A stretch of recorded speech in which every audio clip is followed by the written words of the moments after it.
Hare Rama, Rama Rama, Hare Hare.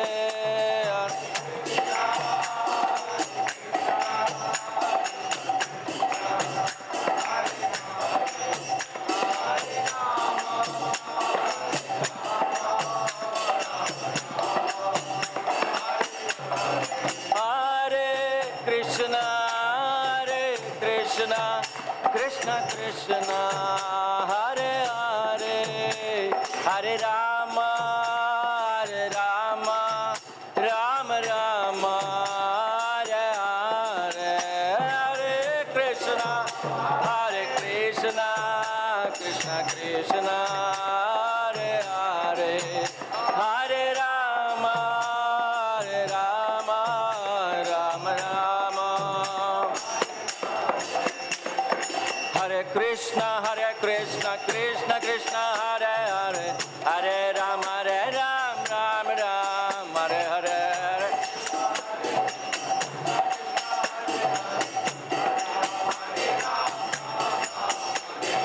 Hare Krishna, Krishna Krishna, Hare Hare, Hare Ram, Ram Ram, Hare Hare.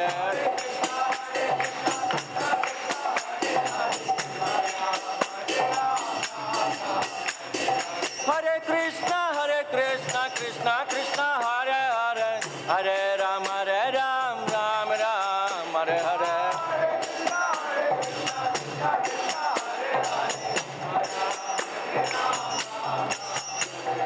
Hare Krishna, Krishna Krishna, Hare Hare, Hare Ram, Ram Ram, Hare Hare.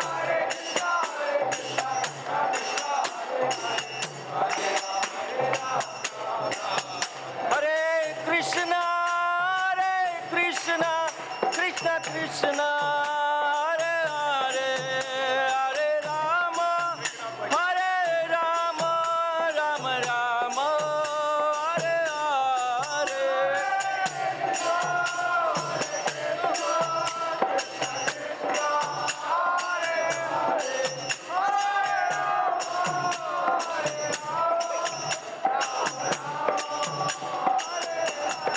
Jaya Radha Syamasundar, Radha Syamasundar, Radhe.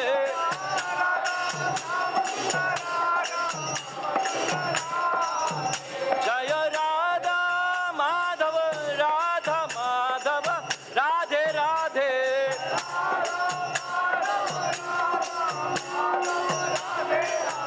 Jaya Gaura Hari, Gaura Hari, Gaura Hari, Jaya Gaura Hari.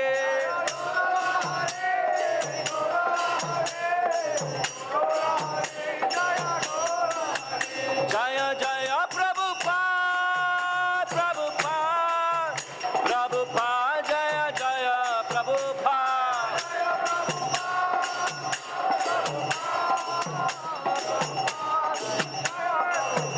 Nitai Gaura Hari Bo, Hari Bo, Hari Bo, Nitai Gaura Hari Bo.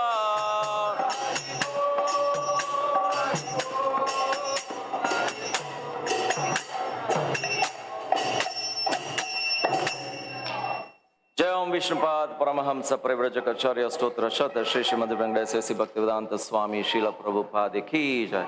नित्य लीला प्रविष्ट जय ओम विष्णुपाद परमहंस परिव्रजक आचार्य स्तोत्र शत श्री श्रीमद वेंकटेश भक्ति सिद्धांत सरस्वती गोस्वामी शील प्रभुपाद की जय।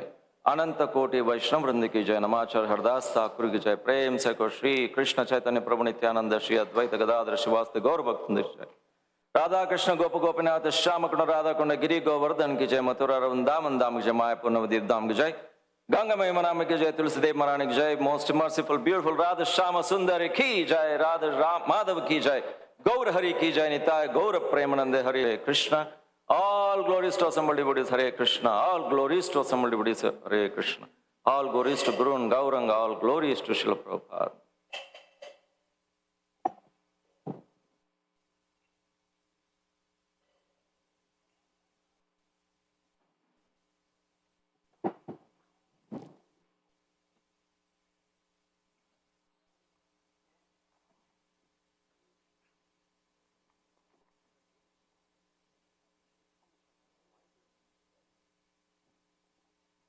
Hare Krishna. Namaste Narasimhaya.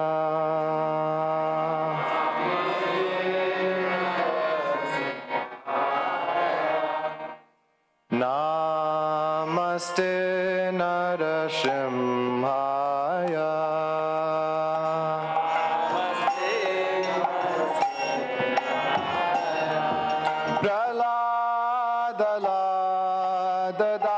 Praladadayine.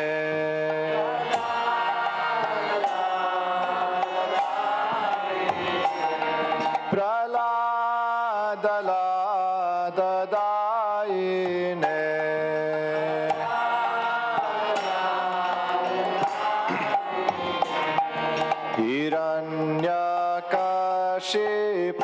Hiranyakashipurvakshaha.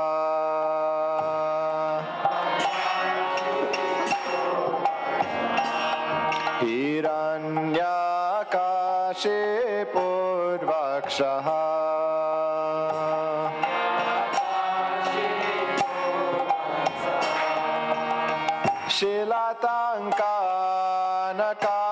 Shilatankanakalaye.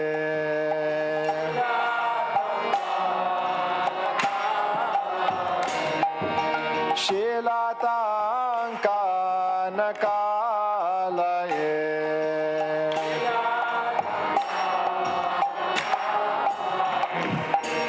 Ito Narshima Parato Narshima.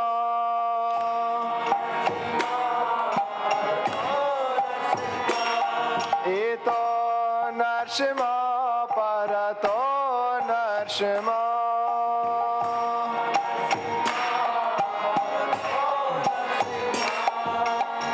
Yato yato yamitato Narshima.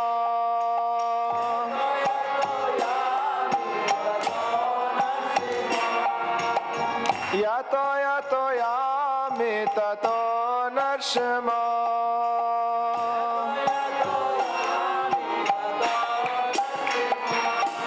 Bahir Narshima, Hridaye Narshima.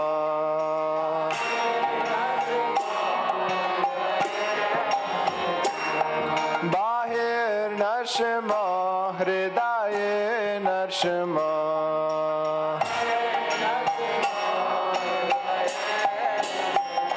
Narasingamadim Sharanam Prapade.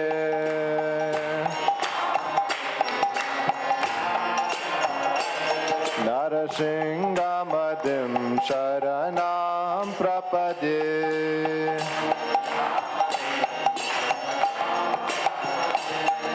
Tava Kara Kamalavare Nakam Adbhuta Shingam Dalita Hiranyakashipu Tanu Brengam Keshavadrita Narahari Rupa Jai Jagadisha Hare Jai Jagadisha Hare Jai Jagadisha Hare. Tavakara Kamare Akam Adbhuta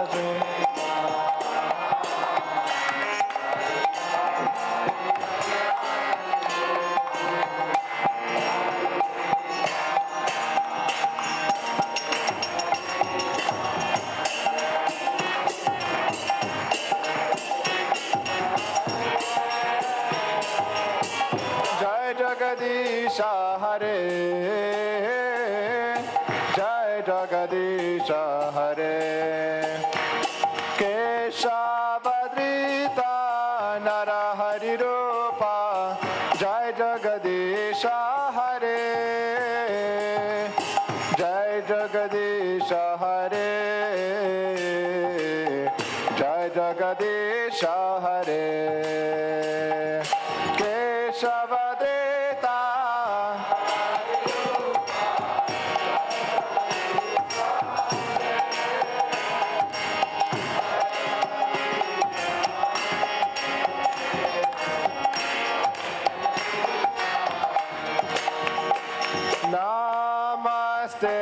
Narasingaya Namaste Namaste Narasingaya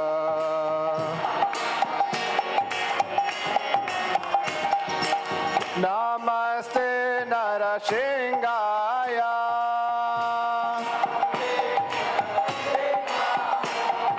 Namaste Narasingaya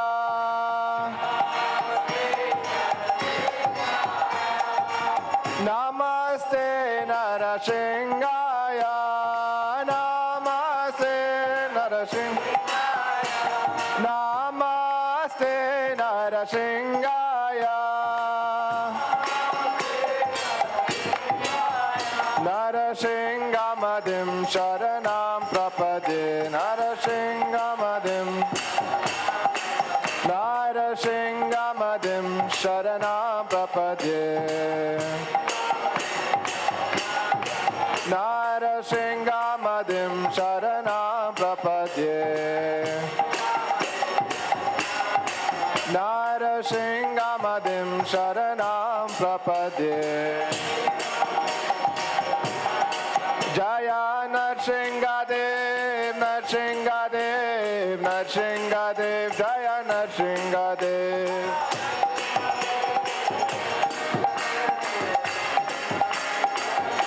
Jaya Prahlad Maharaj, Prahlad Maharaj, Prahlad Maharaj, Jaya Prahlad Maharaj.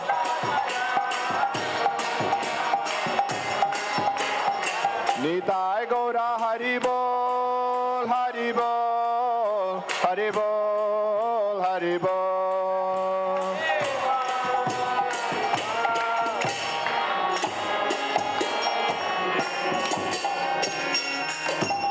Shri Nrsimhadev Bhagavan ki jai, Shri Prahlad Maharaj ki jai, Nitai Gaur Premanande Hari Hari Bol.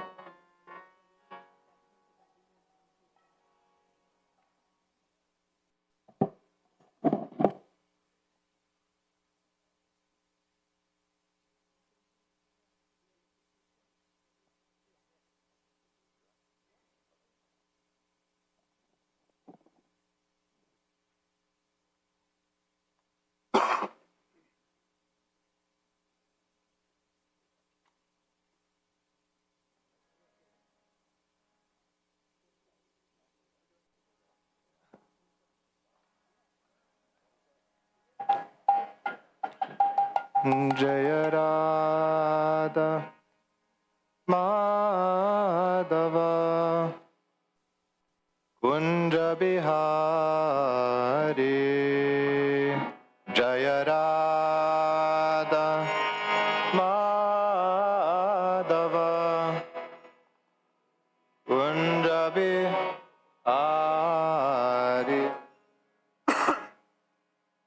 Jaya Radha Madhava Kunja Bihari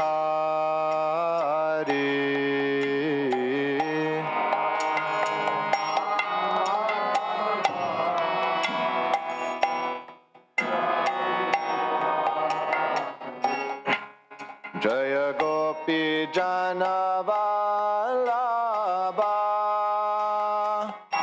Girivaradari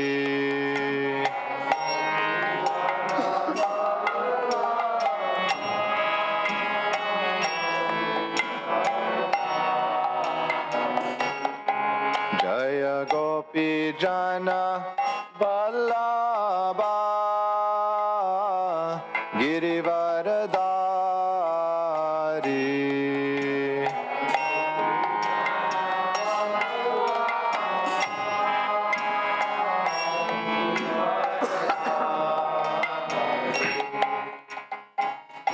Yashodanandana Braja Janaranjana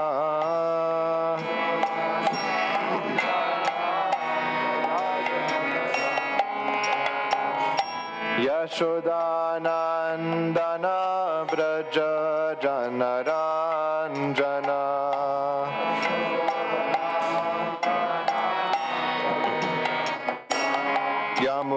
tera vanachari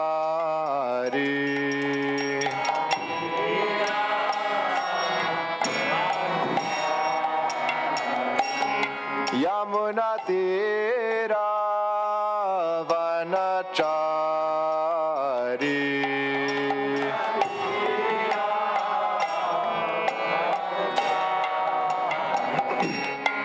Jaya Radha Madhava Kunja Bihari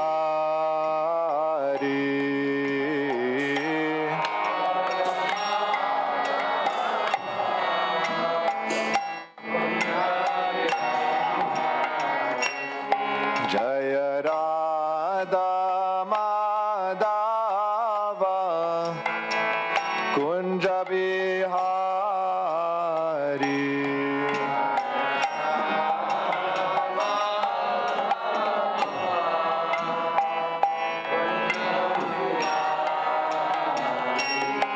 Jaya Radha Madhava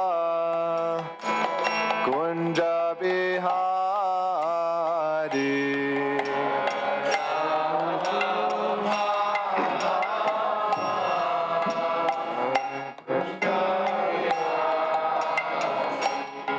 Hare Krishna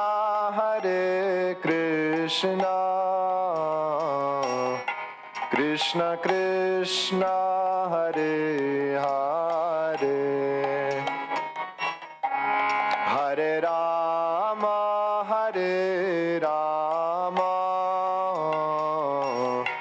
Rama Rama Hare Hare Hare Krishna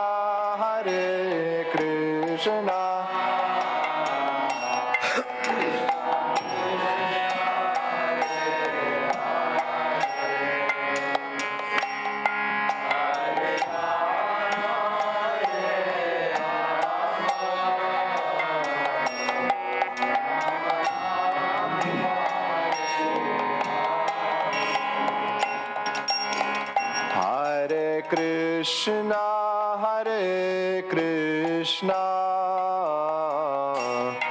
Krishna Krishna Hare Hare Hare Rama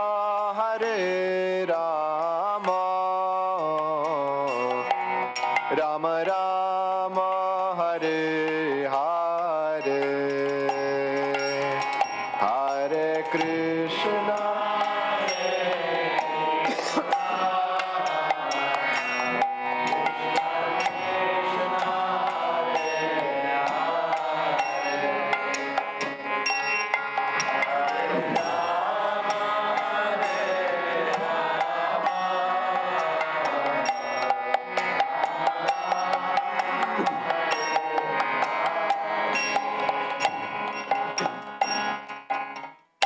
Hare Krishna Hare Krishna Krishna Krishna Hare Hare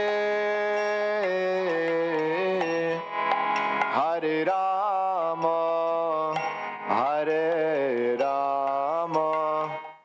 Rama Rama Hare Hare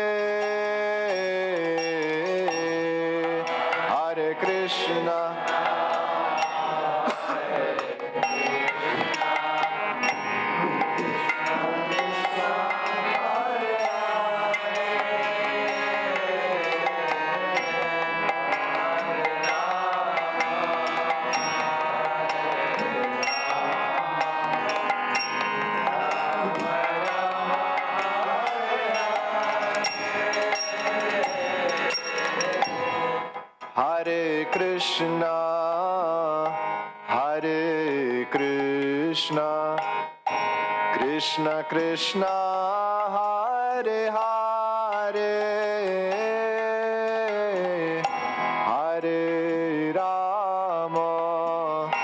Hare Rama Rama Rama Hare Hare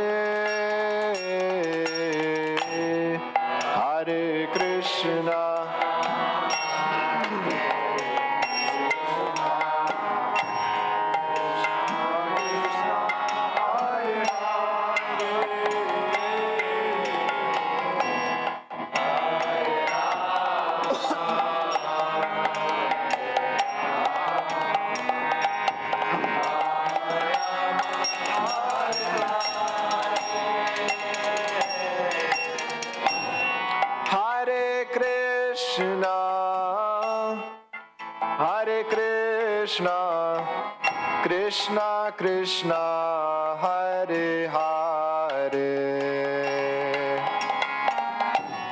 Hare Rama, Hare Rama, Rama Rama, Hare Hare.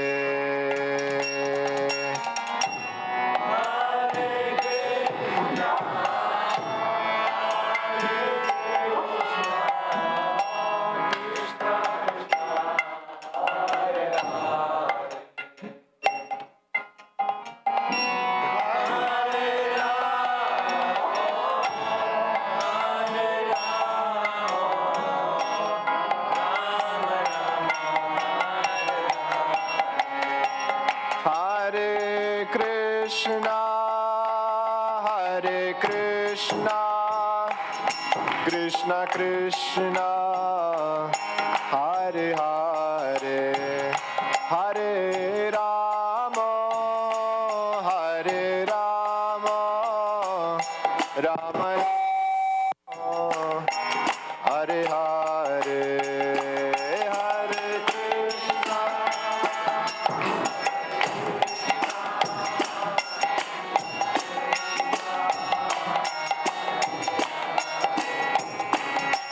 Hare Rama, Hare Rama, Rama Rama, Hare Hare.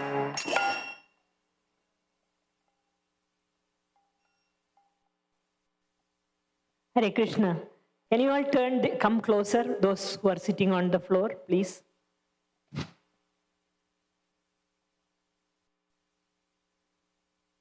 On behalf of ISKCON founder Acharya, A.C. Bhaktivedanta Swami Srila Prabhupada, I would welcome all of you to ISKCON Naperville. Is there anyone here for the first time? Can I see a show of hands? So please go to the book table when you are leaving and please accept a book gift from us before you leave. Thank you. I'm going to introduce today's speaker. We are very fortunate to have with us His Grace Chaitanya Charan Das. He's a mentor, monk, and a well-known speaker who bridges the seeming gap between science and spirituality through his thought-provoking discussions and books. He has been a spiritual teacher for nearly 25 years in the Bhakti Yoga tradition through its modern-day expression, ISKCON. An author of over 25 books that explain the relevance of Vedic wisdom texts, including Bhagavad Gita and the Ramayana, Chaitanya Charan Prabhu also writes his daily blog on Bhagavad Gita, where he has written some 4,000 articles on the Gita. He's an invited speaker at TED's World Peace Conference, UNESCO, Intel, Google, Microsoft, Salesforce, Stanford, Princeton, Yale, Harvard, Massachusetts, and Cambridge. Overall, he gives approximately 400 talks across 100 cities in 4 continents every year. And we were very fortunate to have His Grace Chaitanya Charan Prabhu here for the past 2 days, Saturday and today. He was giving a series of talks on the topic of humility. And, please give a warm welcome to Prabhu.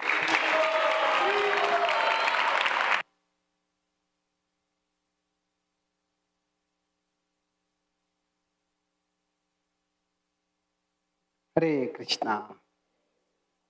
Am I audible behind? Thank you. I'll discuss today on how our devotion can help us improve our relationships, how the relationship with God and relationship with others can all grow together, and what humility can play a role in that. So we'll discuss based on the 12th chapter, 15th verse. It's visible there also. So I'll explain the lines of the verse, the words in the verse. We'll recite them a few times and then I'll start the talk. So, yasman. Yasman means by that person. Na, not. Udvijate is agitated, loko. That means by such a person, people are not agitated. Krishna is describing the qualities of the kind of devotee who is dear to him. Yasman no dvijate loko. And then the opposite, lokan. By people, na udvijate, is not disturbed, chayaha. That means that person does not disturb people and that person is not disturbed by people.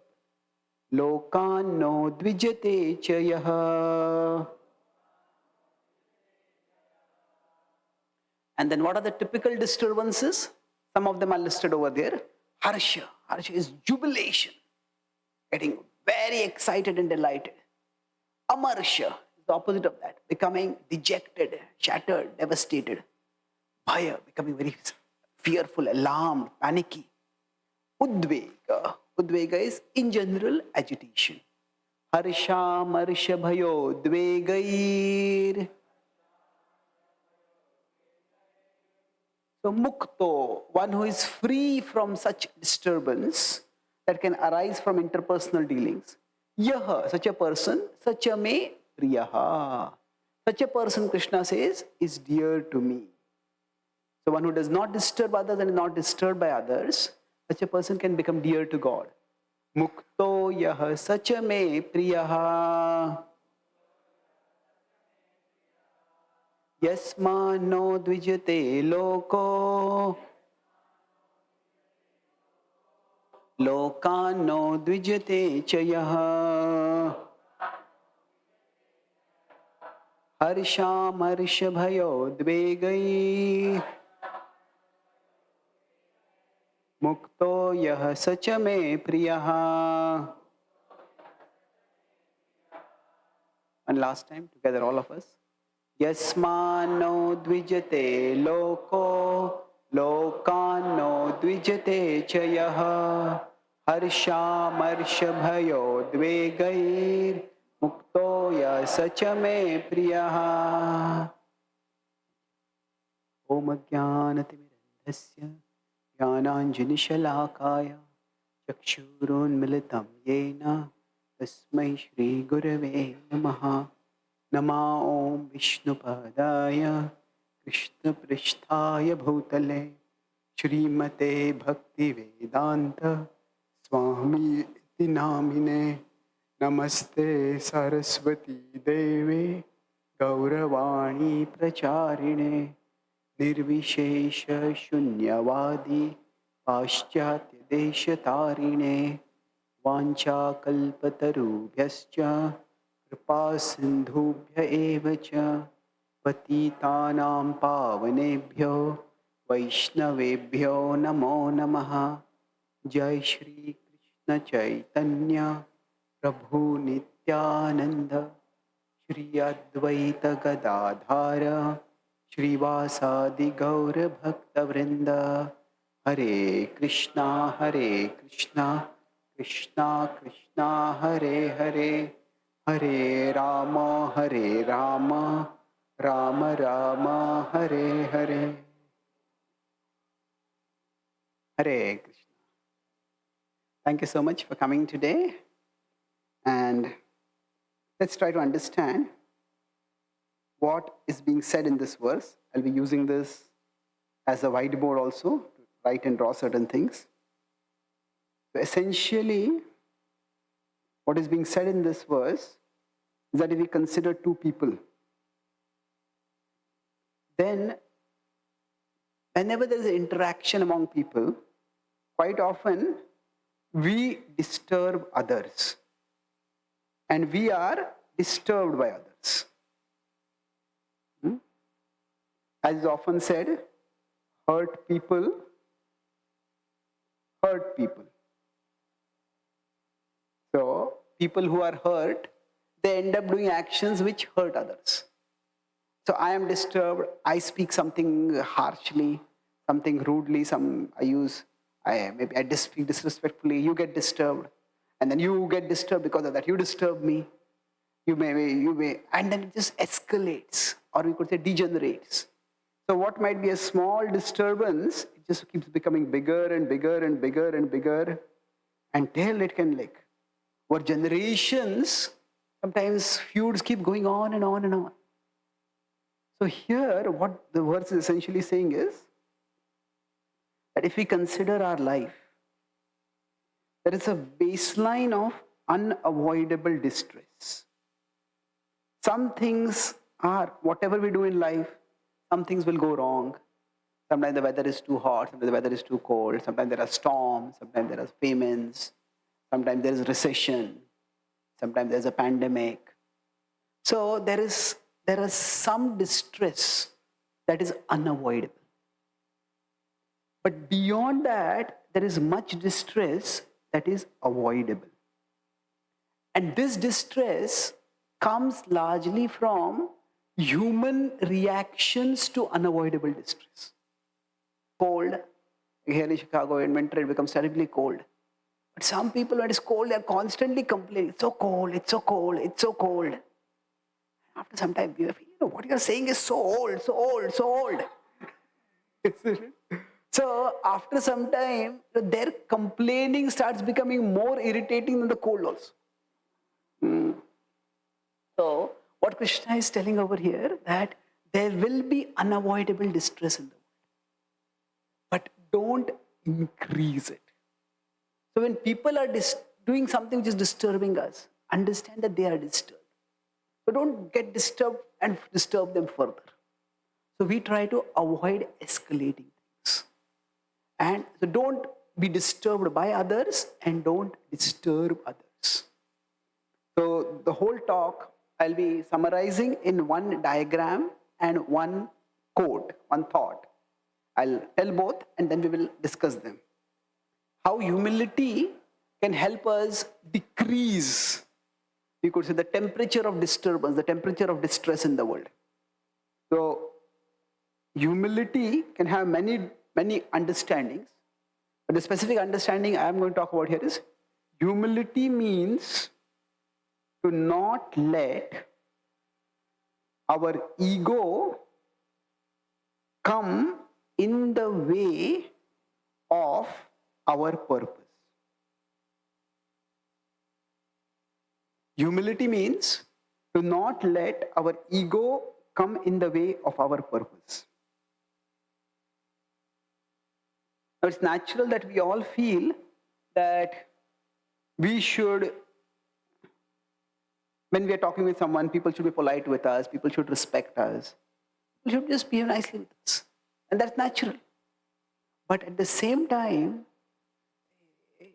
if we have a higher purpose, say for example, if we go to a get-together, this is a party, just are going there for enjoying. And then we go and meet someone and we greet that person and that person snubs us.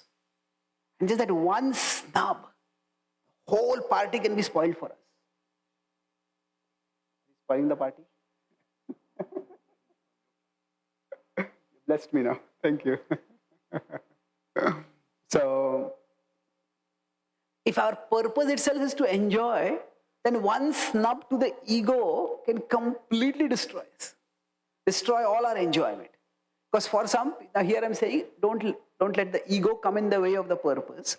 For some people, their ego is their purpose. That means when they go somewhere, the primary purpose is, I should be respected. Everybody should know how famous I am, how great I am. But their whole purpose is to get respect from others. In India, we have a temple. The Juhu temple is very close to where many of the Bollywood celebrities stay. So sometimes in Janmashtami, these Bollywood celebrities come to the temple for darshan. It's nice that they come. But then for them, when they come to the temple for darshan, I don't want to harp on Bollywood celebrities, but any celebrity. When they come, for them, quite often it's a photo op. Okay, they'll take a photo and say, I went to the ISKCON temple in Janmashtami. Oh, you're such a nice person. So then are they really going to take darshan or give darshan? Isn't it?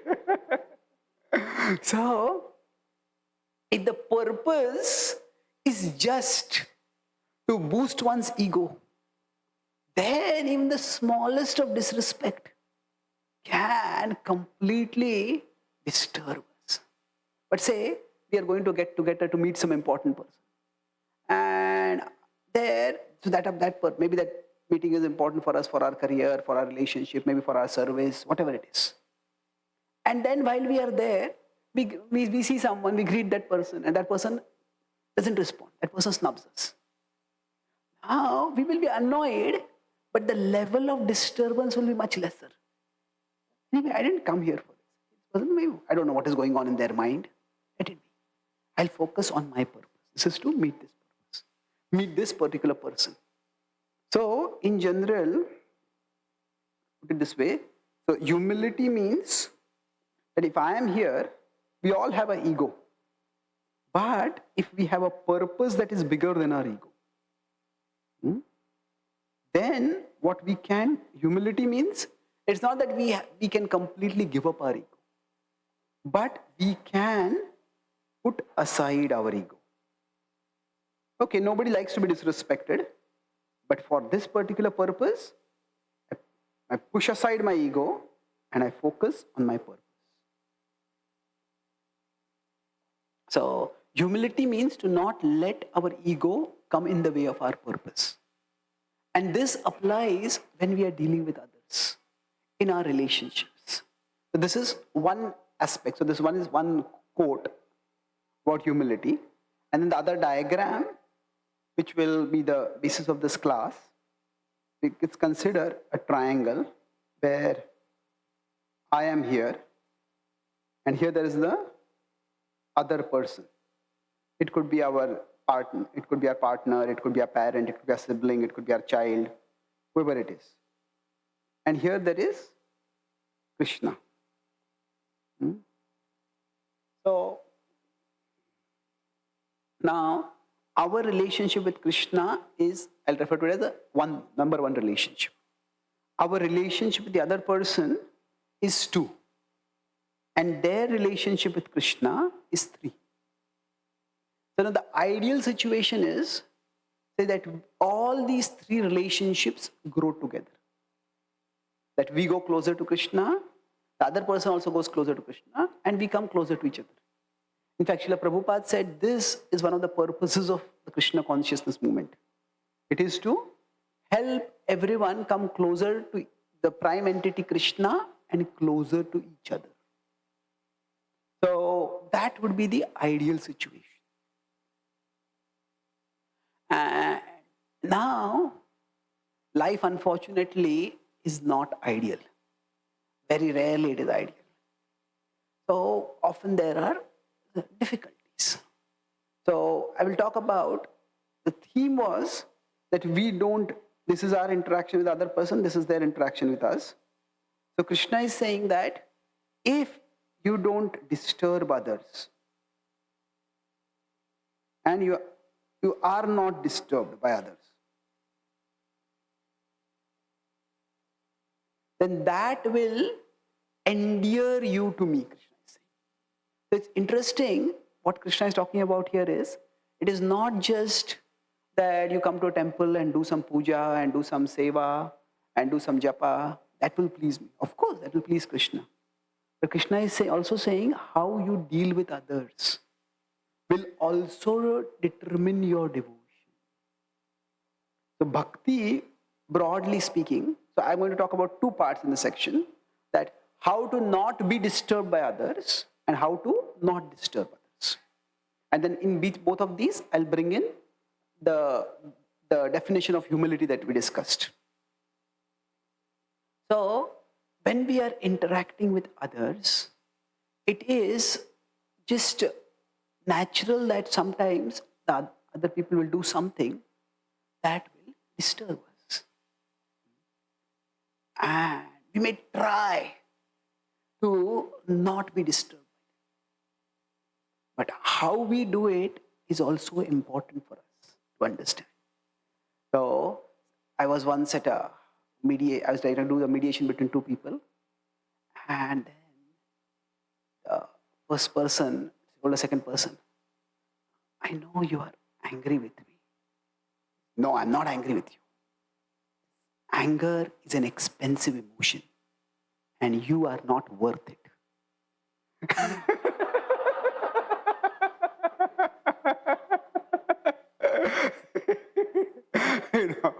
If somebody has that kind of dismissive, derisive attitude, it's impossible to do any meaningful mediation. So sometimes you say, I won't be disturbed by you, but in that process, I just reduce you to non-existence. Like you are a non-entity. Oh, that is, we are dehumanizing the other person. That is not the way to say that I won't be disturbed. So how do we avoid being disturbed? First, there are broadly bhakti can be practiced in two different ways.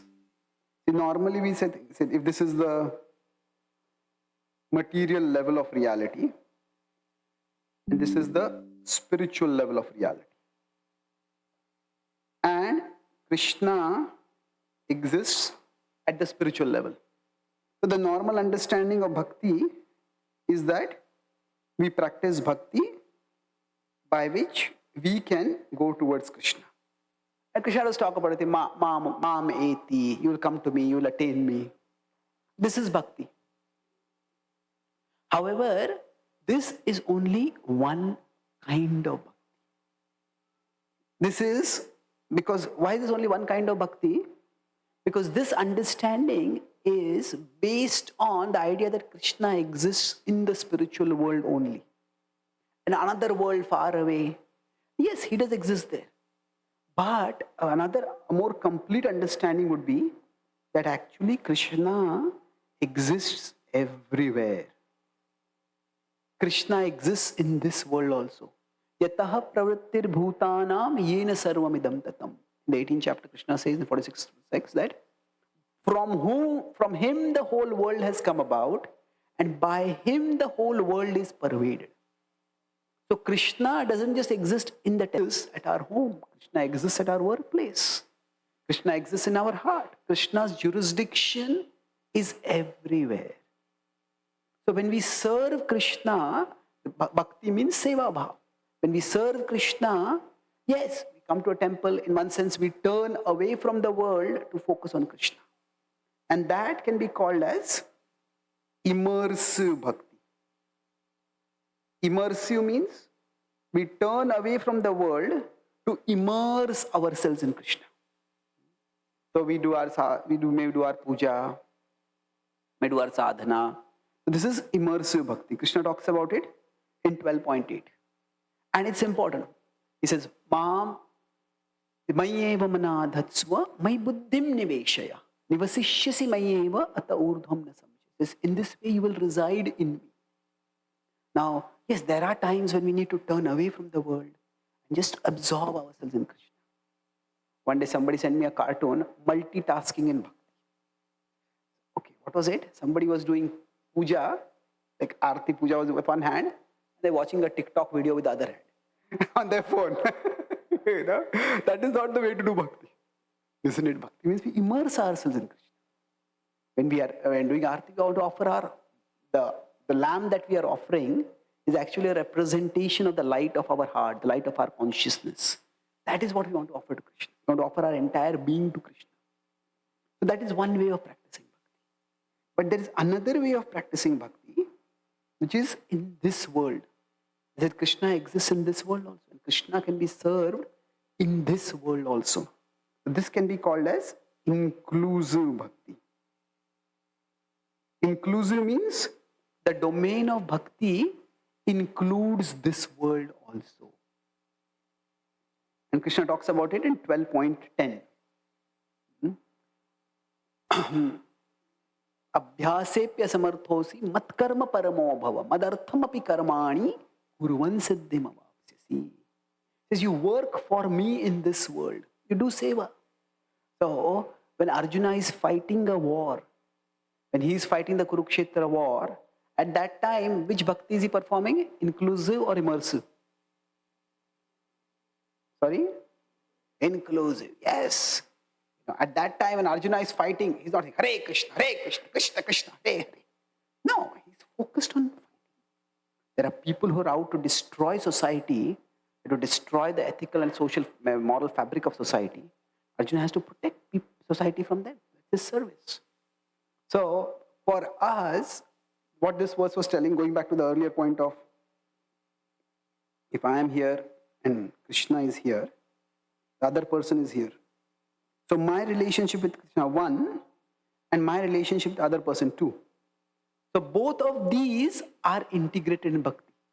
So my relationship with Krishna, that is which form of bhakti? Yes, this is immersive bhakti. And how I deal with others, that is inclusive bhakti. Because that other person is also a part of Krishna. Every living being is not just a part of Krishna, but a precious, beloved part of Krishna.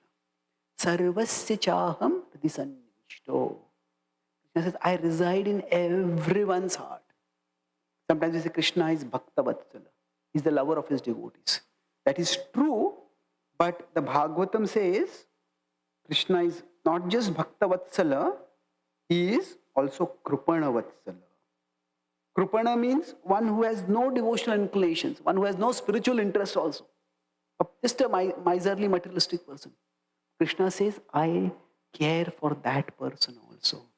Suhrudam sarva bhutanam. Krishna is the well-wisher of everyone. So how we relate with others is also a part of our bhakti. It is a part of our bhakti. It is not apart from our bhakti. It is not apart. Sometimes we think that, okay, I come to a temple, I chant, and then some people, when they go to home, they go to work, they're rude, they're disagreeable, they're domineering, and they say, yeah, I'm chanting. No. How we deal with others is also important.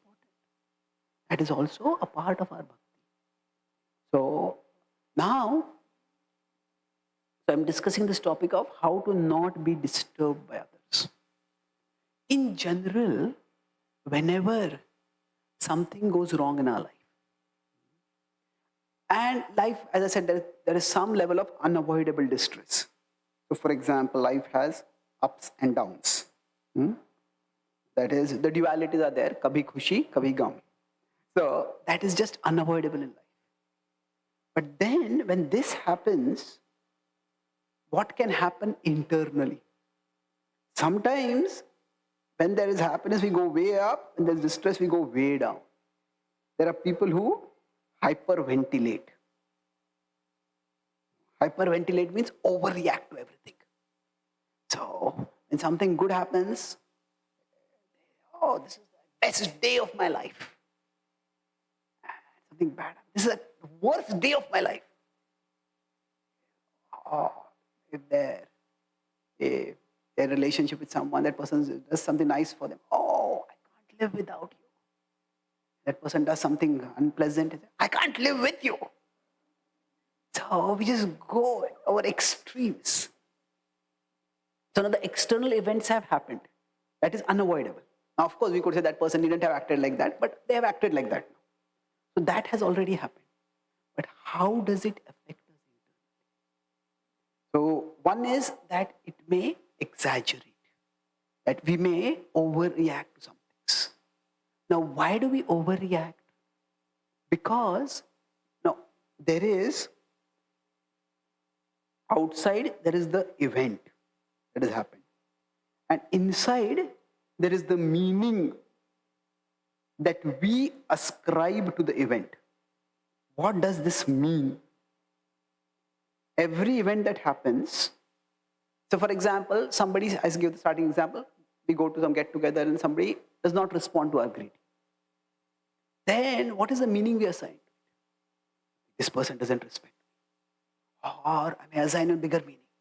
Nobody in this party will respect me. Or maybe there is nothing respectable about me. Nobody will care. Or we could analyze the meaning. Maybe there's something else on that person's mind. They didn't notice me. So the meaning we assign to events determines how we react. So often when we are in a relationship with someone, it could be a husband-wife relationship, it could be a parent-child relationship, it could be an employer-employee relationship. So we form our identity based on that relationship. So we have our identity is multi-level. We can say we have functional identity. Now, functional identity can be based on our relationships. Of course, in relationships there can be many things. It can be our partner. Are we single? Are we married?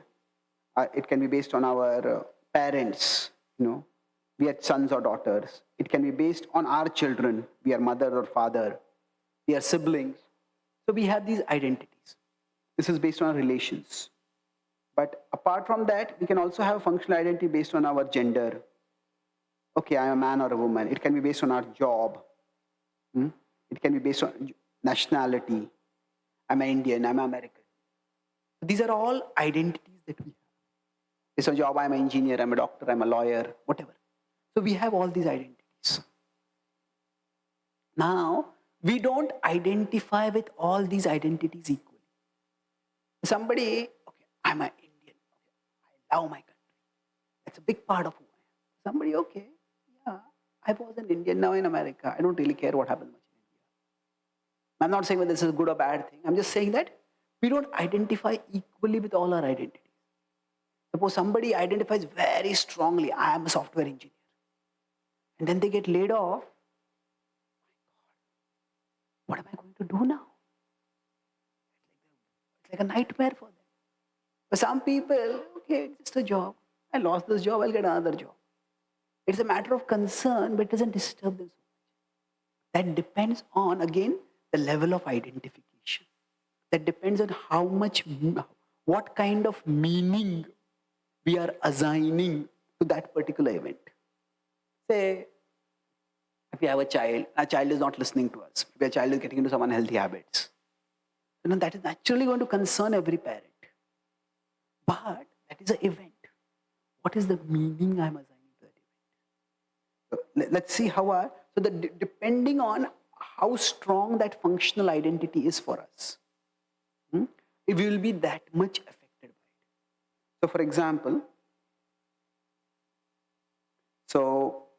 meaning to distress, or rather distressful event. Some distressful event has happened. So what is the meaning that we assign to it? One meaning could be, I have lost. Okay, I had this job, I lost this job. I was pursuing this relationship, it didn't work out. I have lost. Okay, that's a matter of concern. But we could also assign the meaning, I am lost. I am lost is actually far more disturbing. Okay, I had this job, I've lost this job, let me get another job. But if I am lost, should I be even taking this job? Or should I be doing some career change entirely, maybe explore some other option in life? What should I be doing? If I start thinking I am lost, then the effect will be much more. So if I consider it this way, that this is the external disturbance, I have lost, the disturbance will be this much. Actually, let's put it, only the negative part. It will be bigger. I am lost means it will be much bigger. But the most damaging would be, I am a loser. If I start thinking this way, then it will be like, the negativity which will sink into will be much, much more. If a student identifies too strongly with their marks, and if an exam student doesn't do too well, sometimes the student may become suicidal. No, it's not good if you don't get good marks, but it's definitely not worth thinking of ending one's life, what to speak of actually ending one's life. But if that has become their defining identity, that thinks I means my marks. Therefore, getting poor marks is not just a score on their grade on their mark sheet or report card. it becomes like a decline in their very identity. And this can happen in our relationships. Sometimes our children are not listening to us. Okay, my child is not listening to me. That's a bad thing. But my child is getting into some bad habits. That's worse. But it could be, I am a failure as a parent. When we start thinking that way, then we will react much more to that. Sometimes the child has done something wrong and we will overreact much more because our identity has become insecure. And that's why others' actions will disturb us to the extent we have identified with our role in that relationship. So the Gita says, beyond our functional identity, we all have a fundamental identity. And the fundamental identity is that we are souls and we are all parts of Krishna. So our first and foremost identity, this is our eternal identity. Our various other identities may change. Yesterday I might be an Indian as per my nationality. Today I might be an American. So our gender identity, our national identity can change. Our professional identity can change. Our various functional identities can change. So if we identify ourselves based on our functional identity alone, then when there is a disturbance, it will disturb us way too much. If I start thinking, when a child doesn't listen to me, that means I am a loser as a parent. Normally, we don't think like that. But if you think like that, then the insecurity within us will be much more. So what the Gita states is, we all have this is our fundamental identity. And then we have many functional identities in the world. And a part of our consciousness will be invested in each functional identity. Yes, I'm a software engineer. I am a parent. I am a child. I'm a child of someone, son or daughter of someone, like that. We all have our identities, but none of these identities define us fully. These are our various functional identities. And this I'm talking about is how much we identify with it, how much we are invested in it. So it is every one of our roles in this world is important. And we have to do that role responsibly. But if that becomes our defining identity, then any problem within that will destabilize us. So, you can put it this way, we are here, there are other people around us. So in relationship with, we have our relationship with them. We could call all these as, we could call all this as our horizontal relationships. Horizontal means they are relationship with other people who are like us. But above us is Krishna. And with him, we have an eternal relationship. This is our vertical relationship. So when there is turbulence in any horizontal relationship, at that time, to the extent we are anchored in our vertical relationship, to that extent, we will not be disturbed by that other person's actions. We will not be disturbed by the disturbances that come from the other person. So that's why if we want to decrease the temperature of distress in the world, we need to strengthen our relationship with Krishna. In one sense, the test of our relationship with Krishna is that we don't get disturbed by others' disturbing actions. Prabhupada says that one's greatness is seen by one's capacity, then remember, to tolerate provoking situations.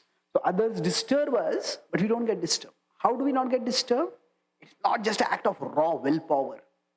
Rather, willpower is required, but it is more, something arises from the strength of our connection with Krishna. Okay, I lost my job.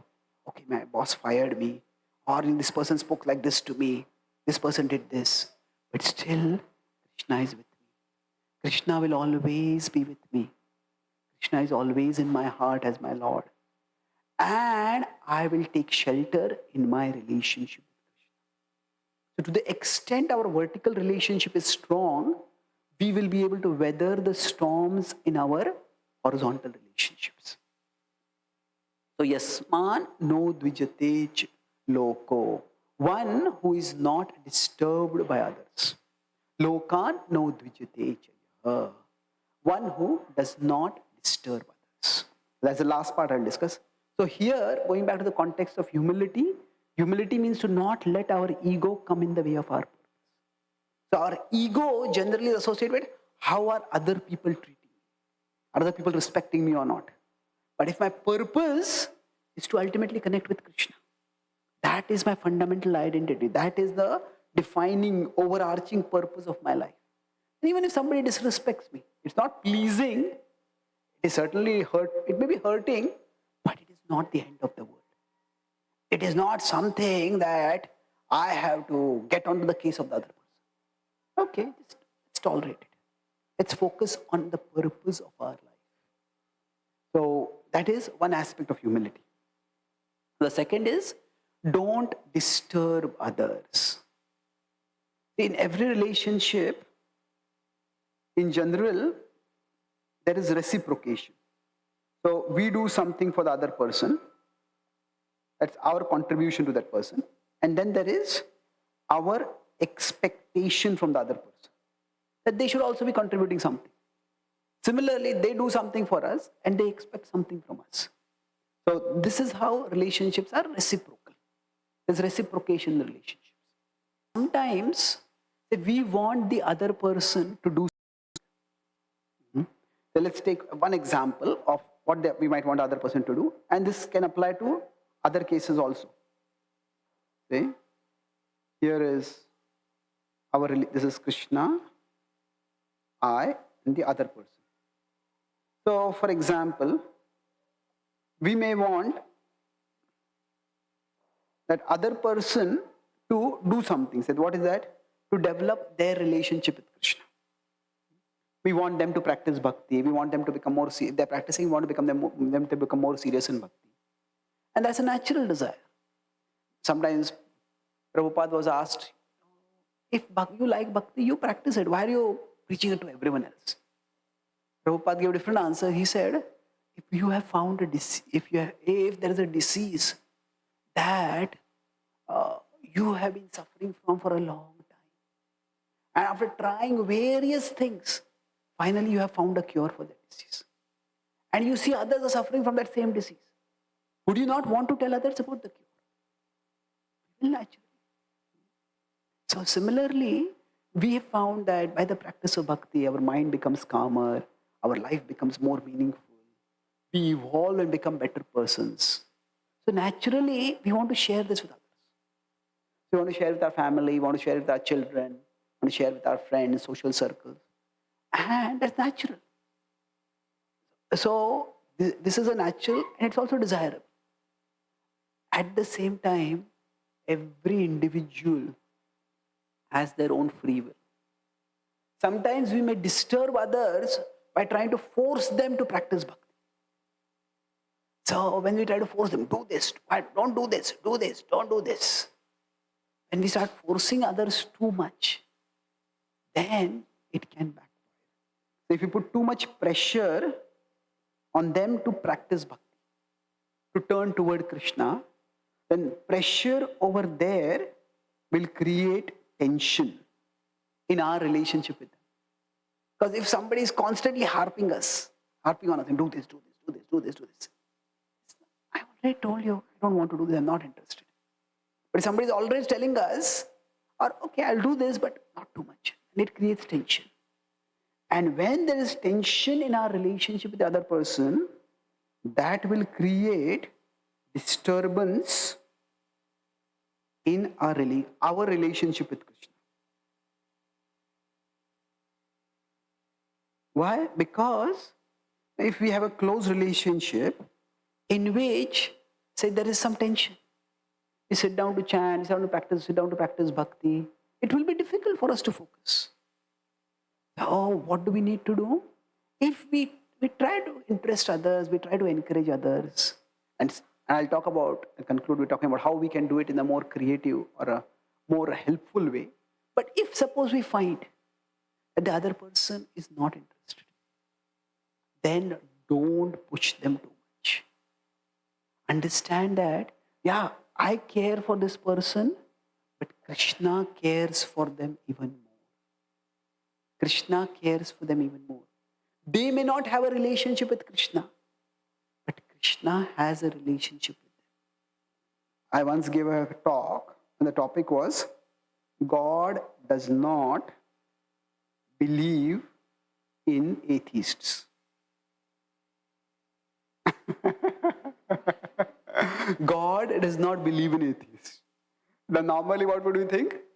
Atheists don't believe in God.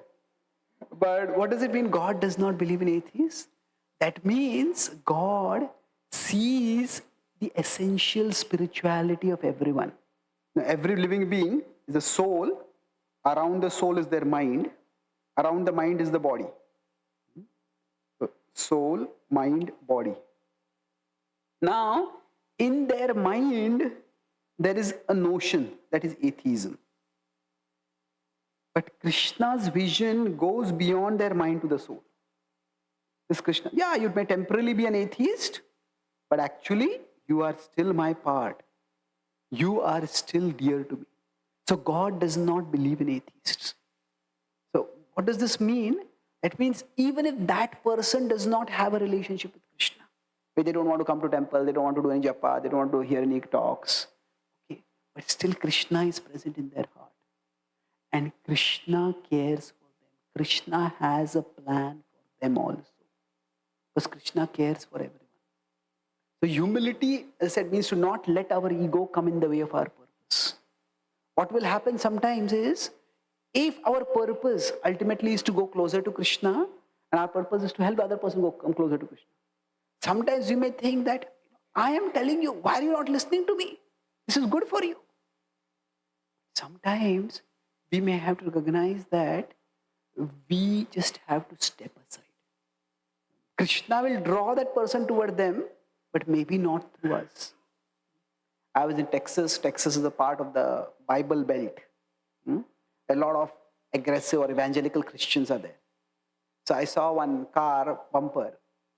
It had a quote written on it, "Oh God, please save me from your preachers." Please save me from your preachers. Now, normally the idea is God saves us through his preachers. But the preachers are holier than thou, condescending, hell and brimstone preaching. Then I don't want anything to do with such people. So sometimes we may have to recognize that, going back to this particular thing, now our putting pressure on 3 is going to cause tension in 2. And then it will cause a disturbance in 1. And then what is going to happen is, we need to let go. Okay, maybe I may not be the person who brings this person to bhakti.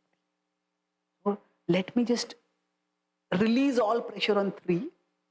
And if that is not happening, then okay, release all pressure on 3 and just focus on 1 and 2 as independent relationships.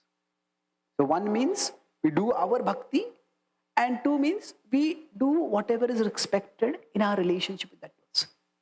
We be a spouse, we be a parent, we be a sibling. Just act in a normal, responsible way in that relationship. And if we do that, over a period of time, they will themselves see. Your bhakti business, whatever you're doing, it's made you calmer. Instead of we telling them, I have become calmer, and all that they see is we have only become more forceful, telling them, do this, do this, do this.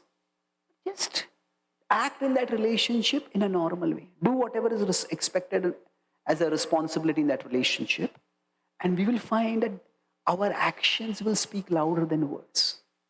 We'll see that they will see what we are doing, or how our bhakti has transformed us into a better person, maybe a better parent, a better spouse, a better child, a better sibling, a better friend. Now, being a better friend doesn't mean that if they are going for a drinking party, we have to go to a drinking party.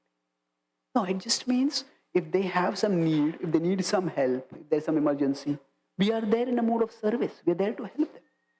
We don't have to connect at a sensual or materialistic level, but we can connect with them at a human level. I'll conclude with one incident to illustrate this point. That don't be disturbed by others, don't disturb others. When Srila Prabhupada was in America, the devotees had a center, I believe in California, somewhere in America, and it was like a small center. On one side, the devotees were staying, and the other side, there was an old woman staying. And this woman was constantly complaining. These people, I don't even know what they're doing. And she was complaining to local government officers and saying, they're thinking of evicting those devotees. And now, sometimes we think of our relationship with Krishna only inclusive, only immersive, not inclusive. So this devotee is, they're thinking, she's opposing our kirtan. She's a demon. Strongly they started criticizing her. And Prabhupada came to that place. When he came to that place, at that time, he saw that the devotees told, they had gone for a morning walk. The devotees told, she's opposing us so much. She's so terrible. Prabhupada said, okay, I'll talk with her. So when they came back, instead of coming to this side of the house, where the devotees were staying, he went to the other side of the house. And Prabhupada knocked on the door and she opened, and Prabhupada started talking with her. It was just like normal old people talk. How are you? How is your health? What is going on in your life? Prabhupada talked for some time with her.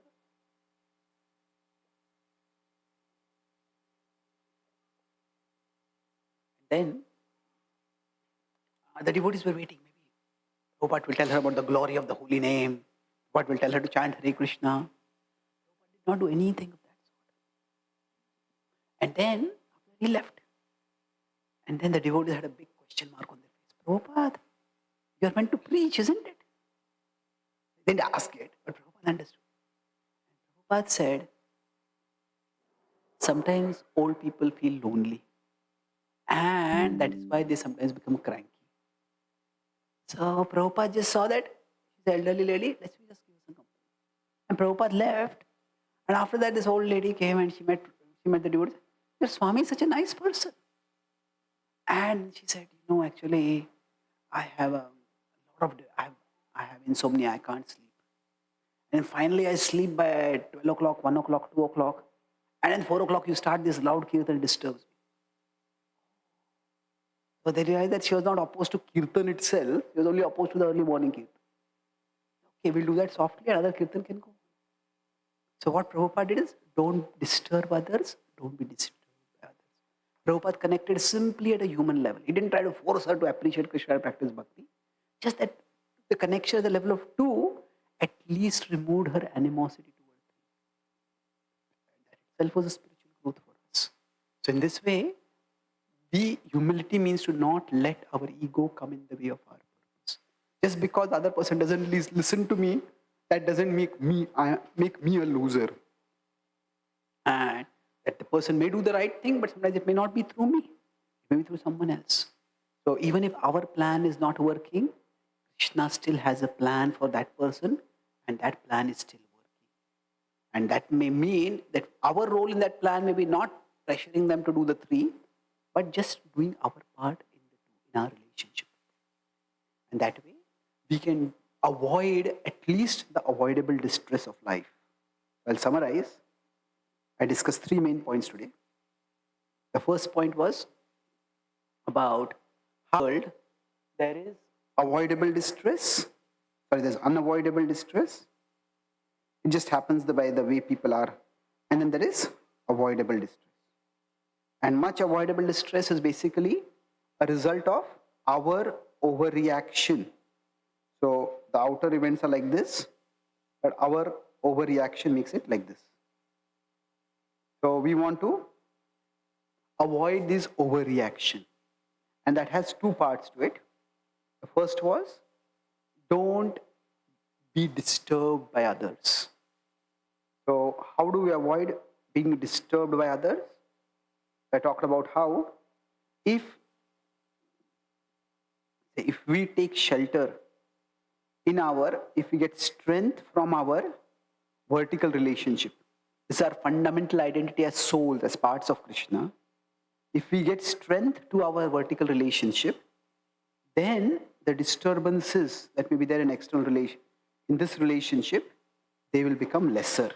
We won't be disturbed by others. So we don't think that just because this person doesn't listen to me, I am worthless. Depending on how strongly we identify with a particular relationship, we may be I am lost, or I am a loser. So we will say, okay, I have lost. If we have grounded in our relationship with Krishna, we'll just be okay, I have lost, but life has ups and downs, I'll win sometime. And then don't disturb others. Sometimes we may see somebody else doing something which is not good for them. We know what is good for them, but they're not ready to do it. So in that case, I discussed about how we focus on our relationship with Krishna and we let their relationship with Krishna be between them and Krishna. So practicing our relationship with Krishna is immersive bhakti. And doing our role in our relationship with them is inclusive bhakti. And the third, if we can help them come connect with Krishna, wonderful. But if we can't, then we leave it in Krishna's hands. Here, humility means to not let our ego that I will get you to do the right thing. You have to listen to me. No, sometimes I just get out of the way and Krishna will make his way for us.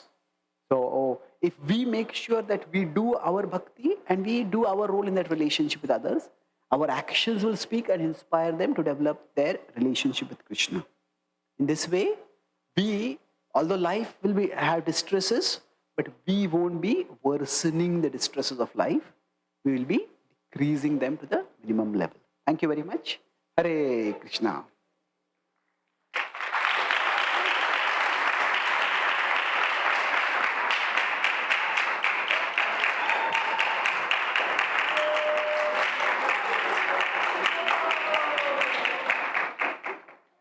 Hare Krishna. Thank you, Chaitanya Charan Prabhu. It was great having you here 2 days. Our Gita are giving a short presentation. Yes, and so we will make our announcements after that. And there is a request from Sunday Feast cooking team that nobody should leave here now, because after this presentation and the announcements only they are serving prasadam. So kindly be present here. And maybe Can I answer about the books? The books are there behind.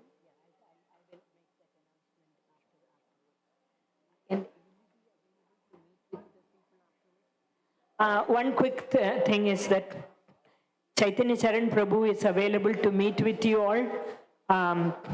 So if anybody has any questions and something to discuss, Prabhu will be there in the conference room. And his books are there at the table. And after the presentation, you can check the books at the book table. And here is a sample. You are not your mind, you are better. And this is the daily Gita. Enrich your day with inspiring thoughts. These books are available right there at the book table. Thank you.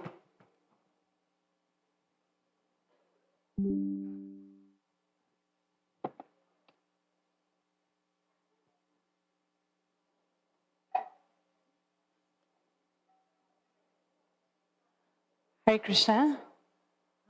We have been having a wonderful time with our teen summer camp. So this is our 13 and up age group, or 12 and up, that have graduated out of Gita camp that we've done for years and years.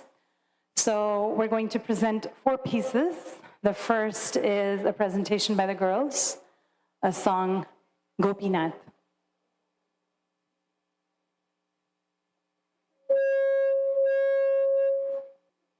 Yeah. Hold it.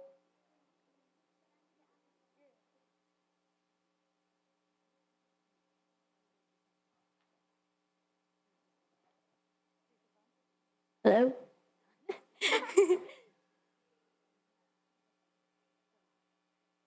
Hey Gopinath,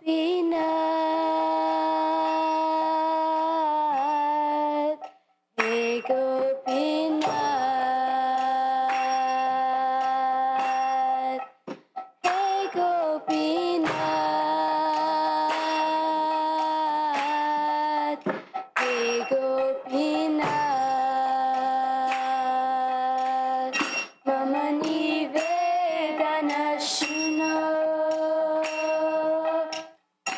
दुर्जना सदा कामरता किछु नाही मोर गुण अमर परश तुम्ही तुम्हारा चरण रोइनु शरण तुम्हारा किंकर आमी हे गोपीनाथ हे गोपीनाथ हे गोपीनाथ हे गोपीनाथ के मने शोधिबे मोरे न जानी भक्ति कर्मे जगमति पड़ेछि संसार घोरे सकली तुम्हारा माया नहीं मामा बाला ज्ञान सुनिर्मला स्वदिना हे इकाया हे गोपीनाथ हे गोपीनाथ हे गोपीनाथ हे गोपीनाथ नियते चरण स्तन मगे पमरा कदिया कदिया करो हे करुणा दाना তুমি তো সকলি পারো দুজনে তরিতে তোমার শক্তি কে আছে পাপীরা আরো হে গোপীনাথ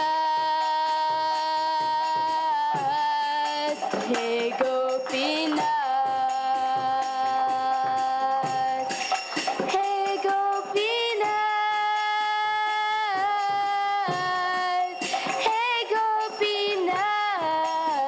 गोपीनाथ कृपा परपरा जीवेर करणे आशिया प्रपंचे लीला कोइले सुविसारा আমি কে দোষে দোষী আসুরা সকল পাইল চরণ বিনোদ থাকিল বসি হে গোপীনাথ হে গোপীনাথ हे गोपीनाथ हे गोपीनाथ हे गोपीनाथ हे गोपीनाथ हे गोपीनाथ हे गोपीनाथ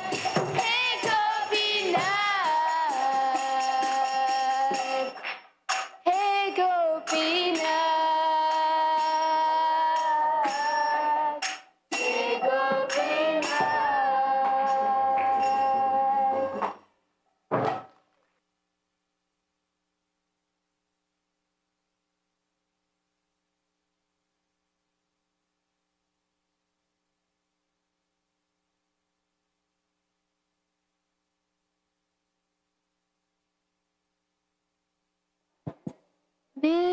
विभावरी शेष आलोक प्रवेश निद्रा छाड़ी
Rajara Rakhala Gopavila Pala Chita Hari Vasidhari Yogendra Vandana Shinandana Nana Braja Jana Bhaya Hari Navina Nirada Rupa Manohara Mohana Bhagai Bihari Yashodhana Nana Kamsani Sudana Nikunjayu Ashvasi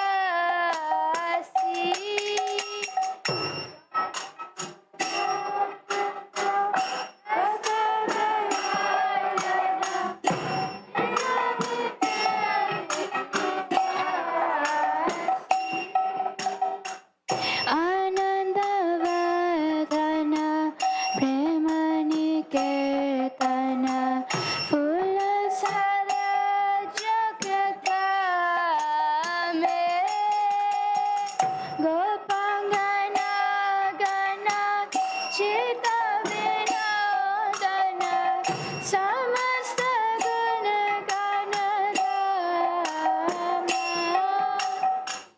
Jamuna Jivana Keli Parayana Manasa Chandra Chakola Namasundara Gauri Vishwajasa Lakhomacharana Gora Vibhavari Sesha Aloka Pravesha Nidra Chari Utho Jiva Balo Hari Hari Mukunda Murari Rama Krishna Hayadeva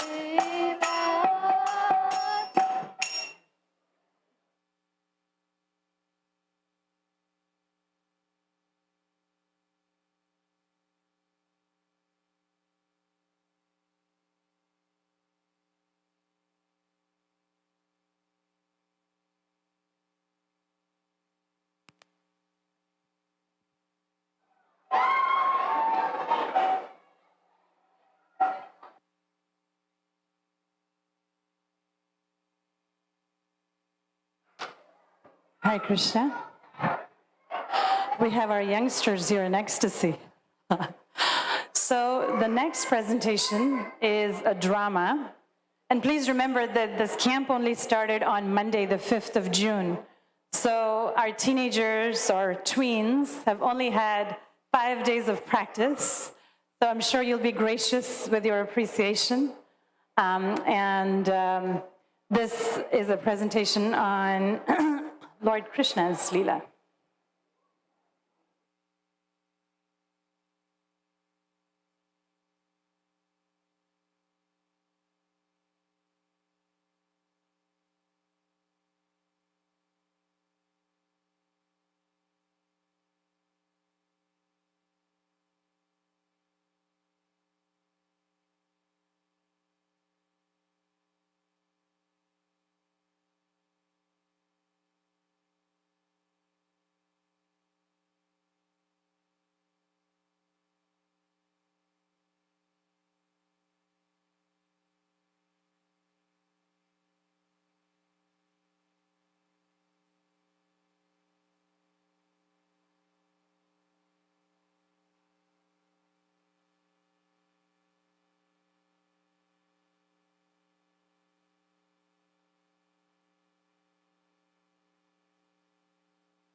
When Mother Earth became overburdened by atheistic people who were fighting amongst themselves, she sadly approached Lord Brahma for help, who then approached Lord Vishnu along with the demigods. Lord Vishnu promised them that he would appear on the earth very soon to annihilate the demons and establish the devotees. All the demigods will assist him in this mission by first taking birth in the Yadu dynasty, and then he himself will appear as the son of Vasudeva, who is the son of Shurasena, the leader of Yadu dynasty. One of the demoniac kings was Kamsa, the king of the Bhoja dynasty.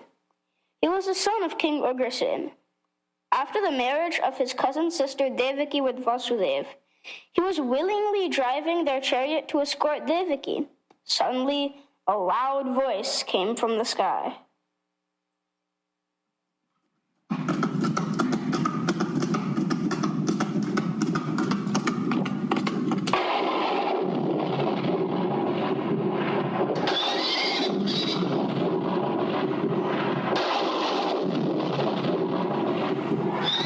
O demoniac Kamsa, you are such a fool. You are happily taking your sister to her home, but you do not even know that the 8th child of this woman will kill you.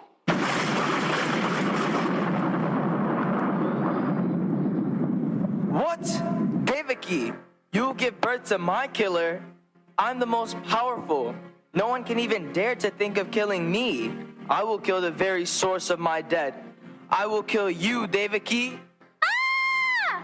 Oh, brother, I have never even thought of causing any harm to you. Oh, Kamsa, you should protect your younger sister, but instead you are trying to kill her? You are the great king of the Bhoja dynasty, but you will ruin your reputation by your actions. Devaki has no son. You have no cause of fear at this time. Please release her. If any son is born to her, I promise I will present him before you.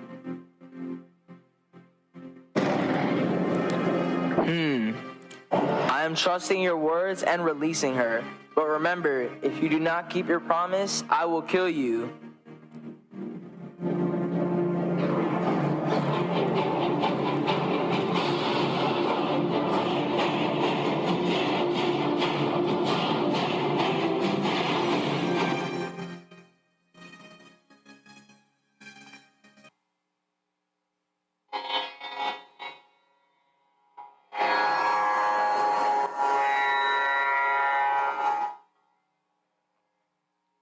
O Kamsa, as per my promise, I have brought my first son, Kirtiman, to you.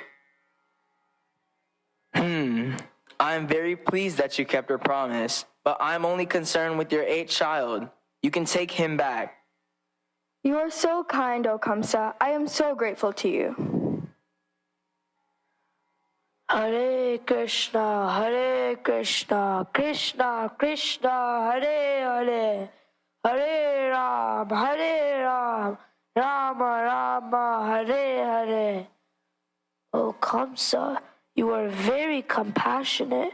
You returned their child, but you don't know that actually all the demigods have taken birth in Vrindavan. Nanda Maharaj, Vasudev, Sushena, and all other cowherd men and their wives, all are actually demigods. You need to be very careful. What? Demigods have appeared in these dynasties?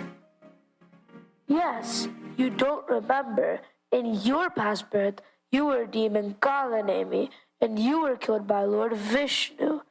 Now, as demigods have already come, so Krishna will be born soon in the Yadu dynasty. Oh, they all cheated me. I will kill all of them. Guards, immediately arrest Vasudeva and Devaki. Dethrone my father Ugrasena and imprison him, since he's the king of Yadu, Bhoja, and Andhaka dynasty, and then forcefully take away Surasena's kingdom, who's that cheater, Vasudeva's father.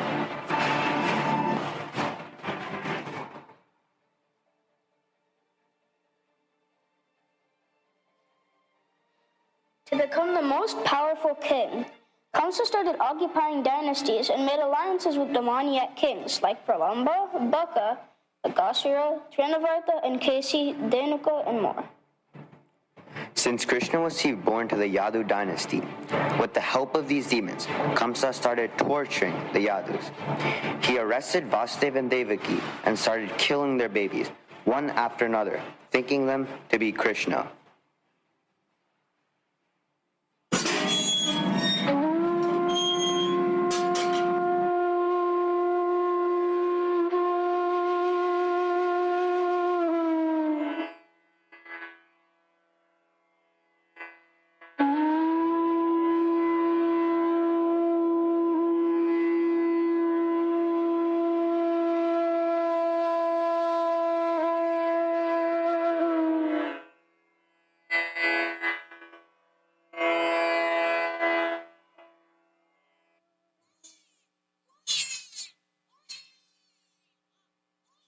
Devaki, give this baby to me. Oh, brother, you have a threat from my 8th child. Then why are you killing all my children?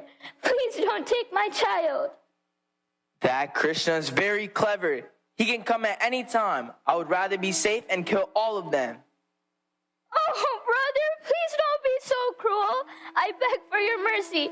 Please, just please return my baby.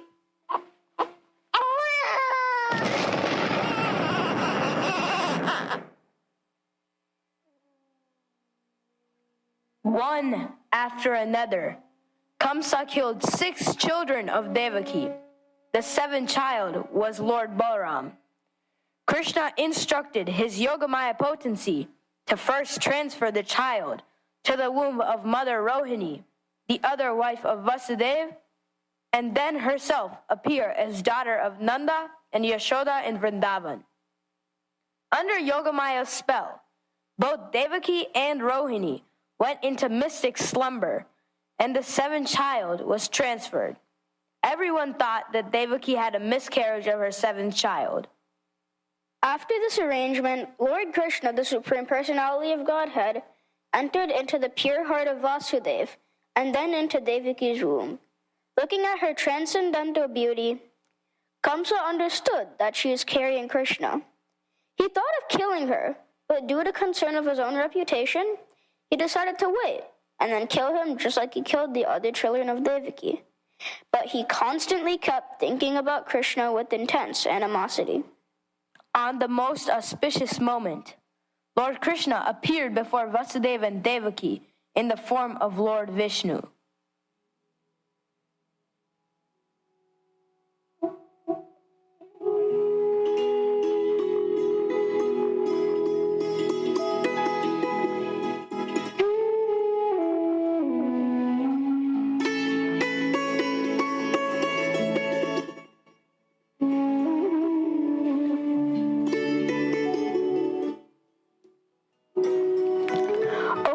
Merciful Supreme Lord, due to your great mercy, you yourself have appeared to deliver us. My dear Lord, we are most fortunate that we can see your beautiful transcendental form. But I am afraid, because when Kamsa will know that you have appeared, he will cause harm to you. Therefore, I request you to kindly conceal this effulgent form and take the form of a human child. I have appeared as Vishnu to convince you that I am the Supreme Personality of Godhead. You both have performed great austerities to obtain me as your child. You have raised me with great affection and love. Therefore, I am very pleased. I assure you that on this birth, you both will go back to Godhead. I know you are afraid of Kamsa, and you both are concerned about me. Therefore, I order you to take me immediately to Gokula and exchange me with the daughter who has just been born to Yashoda.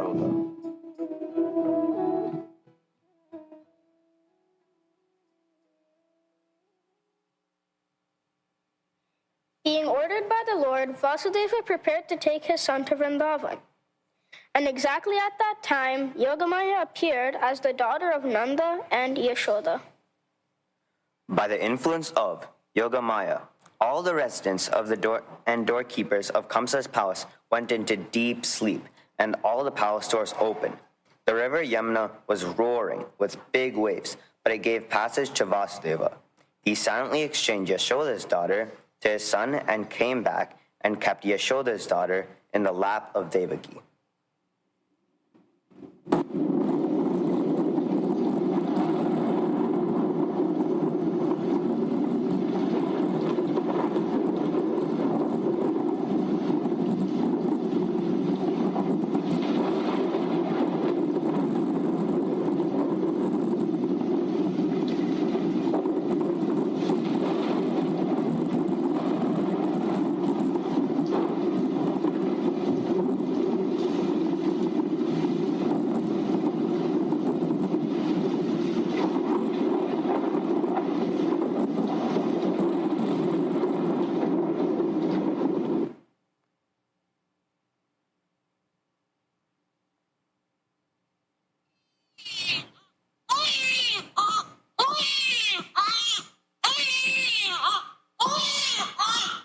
The cruel death of my life is born. Oh, brother, this is a female child. Please, just please do not kill her. Give me that baby, I said.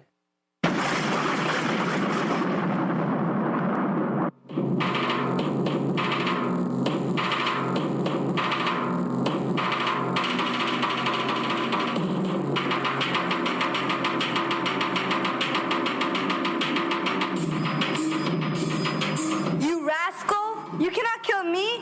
The Supreme Personality of Godhead is already born in this world. He will certainly kill you. Do not be so cruel and stop killing the children of your poor sister, because you are destined to be killed by the Supreme Lord.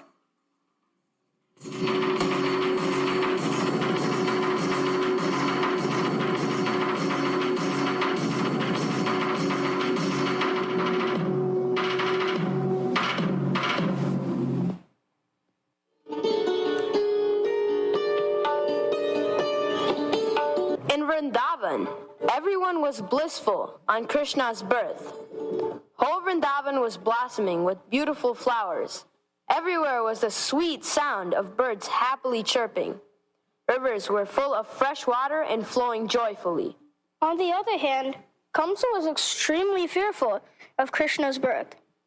He consulted his demoniac ministers, who suggested him to kill all the children born within 10 days in all the areas, so Krishna would be killed. Kamsa engaged Putana for this purpose. She tried feeding milk to Krishna and poisoning him, but baby Krishna sucked her life air out and killed her. One after another, Kamsa kept sending demons like Shakatasura, Trinavarta, Baka, Aga, Denuka, and many more, attempting to kill Krishna. But Krishna is the Supreme Personality of Godhead. No one can even think of killing him. He enjoyed playing with the demons sent by Kamsa like toys and mercifully granted them liberation by killing them. Krishna performed his beautiful pastimes in Vrindavana for almost 12 years for the pleasure of his devotees through his loving exchanges. Now, Narada Muni wanted to hasten the pastimes of Krishna in Madhura, so he approached Kamsa.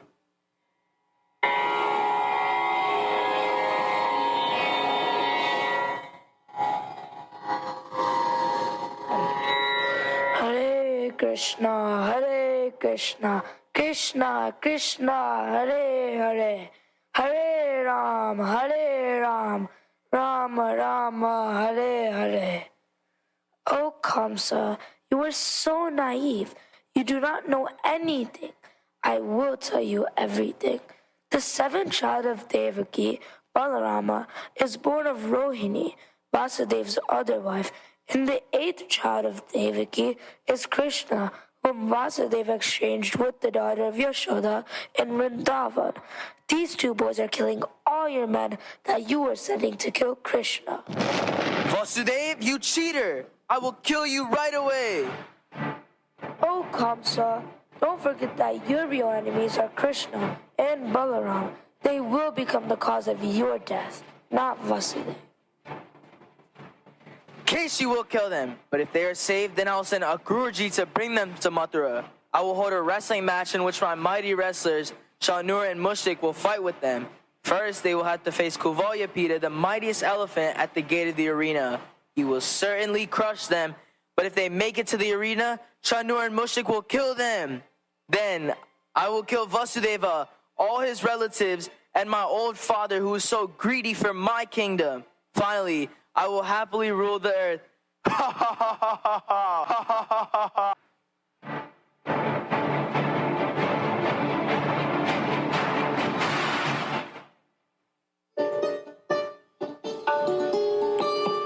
When Krishna and Balaram left Vrindavan with Akrura, the residents of Vrindavan fell unconscious due to separation from Krishna, but Krishna had to leave to deliver Kamsa. As Krishna entered Mathura, he stole the hearts of the residents. They all gathered to have one glimpse of him. On Krishna's order, Akrura left for home. Krishna and Balaram entered Mathura with their friends, leaving their carts behind at the outskirts.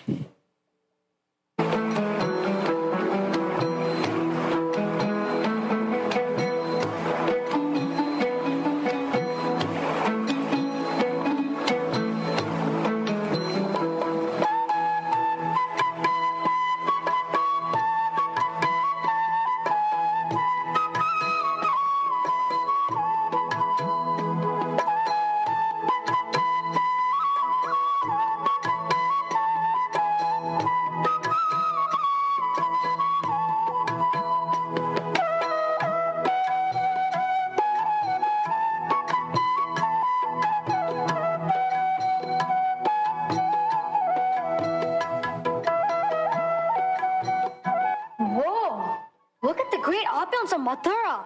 Such grand houses and gates decorated with gold and jewels. Shops are also decorated with silk and jewels. Look at the peacocks dancing in front of the houses. Indeed, Mathura is a very wealthy city. Also, streets are clean sprinkled with water, and all the doors are decorated with fresh flowers and mango leaves. It's so Look, a washerman. Let's ask him for some nice clothing. Oh, washerman, please give us some of the best clothes. If you will give us some nice clothes, then all good fortune will be yours. Ha! I'm the washerman of the great King Kamsa. These clothes belong to my king. How are you asking for these belongings? Oh, fools, in the future, don't be so disrespectful to ask for things which belong to the king. Otherwise, you will be arrested and severely punished by the king's men. By denying the clothing to me, you have invited a great misfortune. I am not in need of anything, but this service would have given all benefits to you. Come on, friends, let's go. O Krishna, O Supreme Lord, I am a dressmaker and I have made these clothes for your pleasure. Kindly accept these. I am very pleased with your loving service.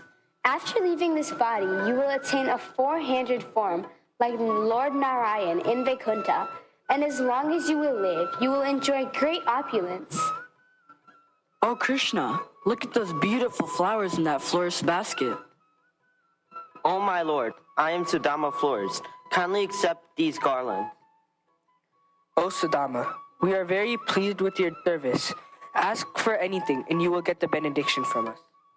I wish to ask only for unshakable devotion at your lotus feet, friendship with all your devotees, and spiritual companionship with all living beings.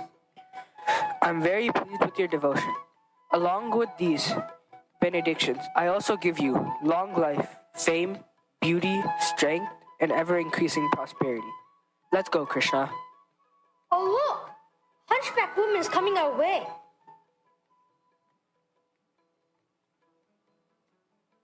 Oh, young woman, who are you? And what is this? For whom are you carrying this sandalwood paste? If you offer this to me, you will be very fortunate. Oh, most beautiful Krishna, I am a maidservant of Kamsa. I carry this sandalwood daily for the king, but I can see that only you both can be best served by this sandalwood paste.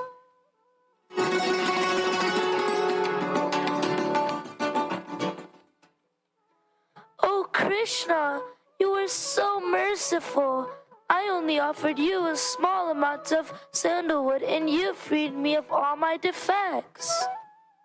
If one offers me with love and devotion a leaf, a flower, a fruit, or water, I will accept it. Oh, Krishna, sunset is approaching. Let's go back to our carts. Yes, I'm also tired. I'm very tired, Krishna. I need to rest. Okay, friends, let's go.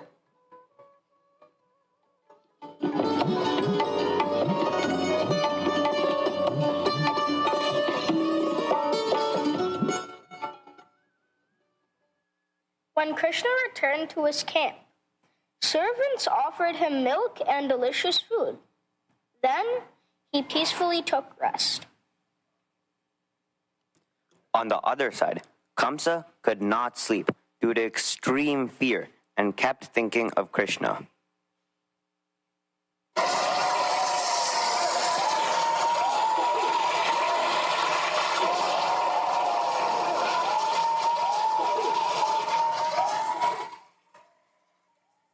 Look, Krishna, Kamsa has put a guard at the entrance with that huge elephant. Oh, gatekeeper, if you block my way, I will send you and your elephant to the house of death.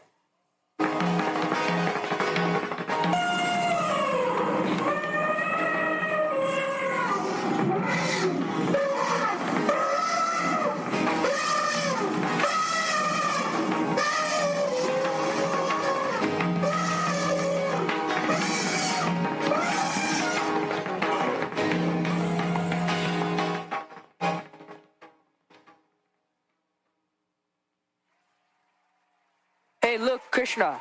Wrestlers are already in the arena. Let's go meet them.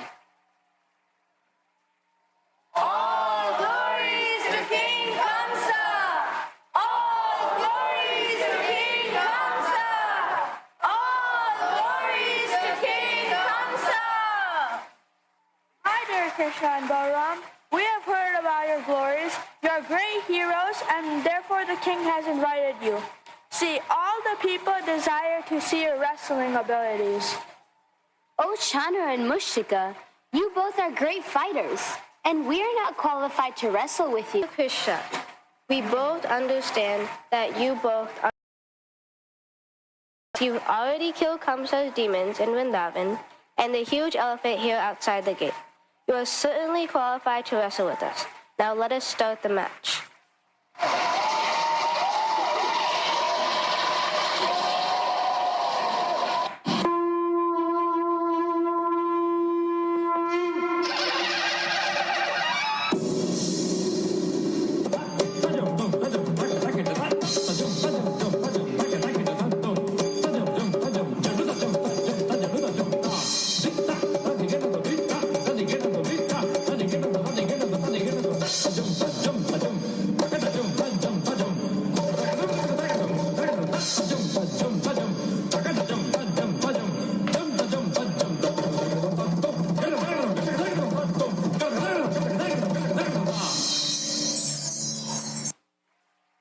How dare you kill my wrestlers?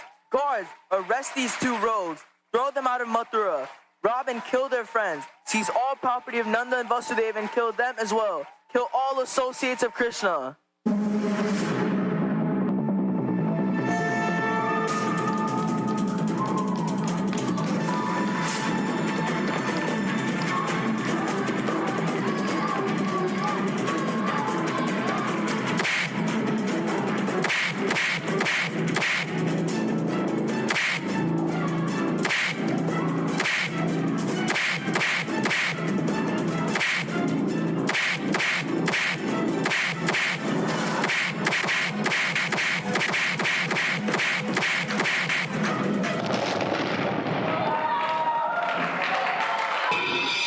देवदानव Gandharva चक्ष्य विद्याधरो नगैः सेव्यमानो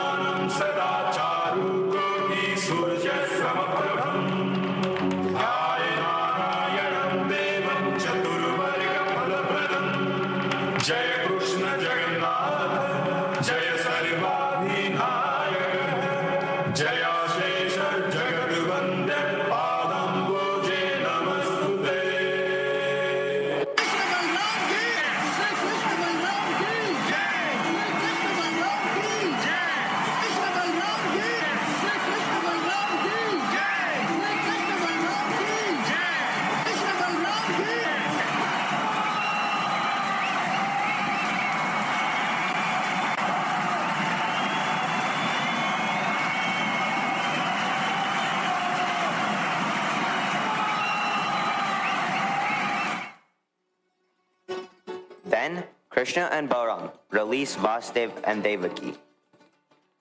After his death, Kamsa attained liberation and was promoted to Vaikuntha Loka. Lord Krishna is so kind and merciful that even a person who treats him as an enemy gets liberation or a place in Vaikuntha planet, where there is no misery. So what to speak of pure devotees who are always absorbed in favorable thoughts of Krishna? Hari Bol! Srila Prabhupada ki jai!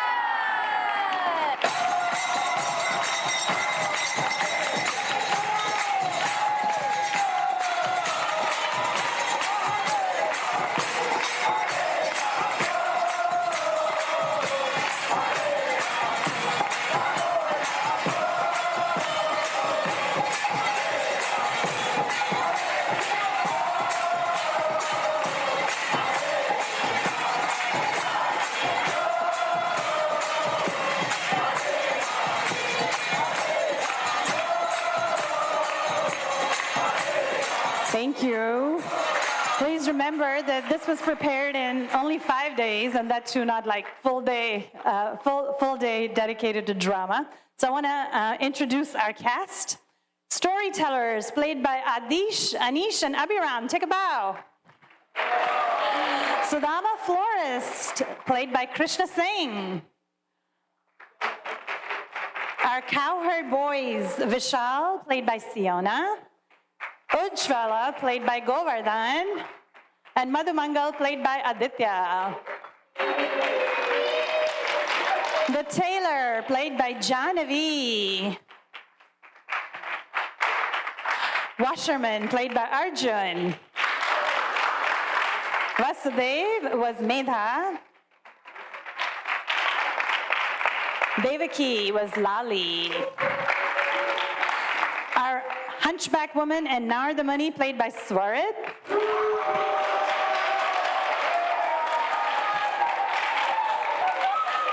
Wrestlers, Chanura, played by Gopinath. And Mushtika, played by Krishna Garcia. Vishnu, played by Arav. Yogamaya, played by Stuti. Kamsa, played by Nandakishore. Balaram, played by Shaurya. And Krishna, played by Abhishri. I also want to credit Manasi Ganga Mataji and Anushri, Abhishri and Adisha's sister, for makeup. I want to profusely thank Lakshmikant Prabhu, who does all our audio visual, and he's been in the temple since the morning, but he's been with us with the drama practice since 3 o'clock, and just managing the camera and everything else. So thank you so much, Prabhu. And last but not the least, Amara Mataji, will you please come out here? So Amara Mataji lives in Palatine, but she's our honorary Naperville Vasi. And she is the director. She's the director of the drama. So she works full time and was here, managing her meetings and then managing the soundtrack and managing the practice and putting the soundtrack together, getting all the props. Yeah, she got all these props. So thank you very much. Big, big credit goes to Amara Mataji. Haribol. All right, so campers, will you please set up for the final performance right here? So you've been extreme.